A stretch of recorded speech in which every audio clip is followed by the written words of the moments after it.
আজকে তোমাদের দেখাবো মটর ডালের বাটা দিয়ে চাল কুমড়োর ডগা রেসিপি।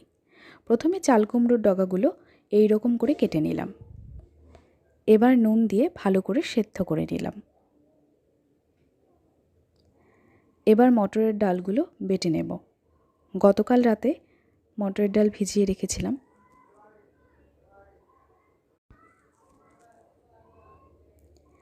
আর এই দিকে আমি কিছু মশলা গুছিয়ে নেব।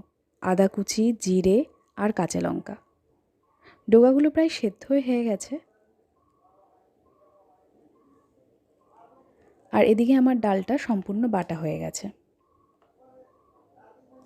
ডালটা বাটা হয়ে গেলে আমি তারপর মশলাগুলো বেটে নেব।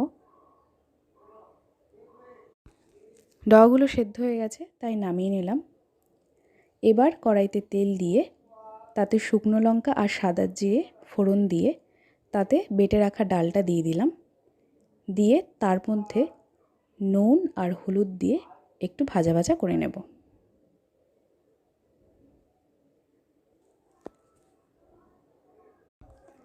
ডালটা ভাজা ভাজা না করলে ডালের একটা কাঁচা কাঁচা গন্ধ বেরোবে, তার জন্য একটু ভাজা ভাজা করে নিতে হবে।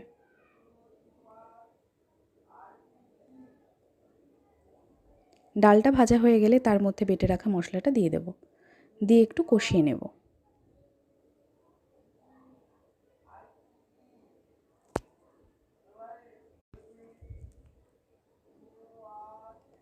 ডালগুলো আর মশলাগুলো প্রায় একসাথে মিক্সড হয়ে গেলে তাতে সেদ্ধ করে রাখা চাল কুমড়োর ডগাগুলো দিয়ে দেব।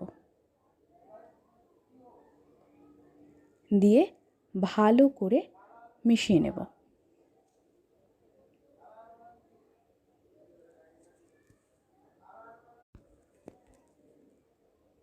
এবার একটু সামান্য জল দিয়ে তাতে ভালো করে মেশাতে হবে।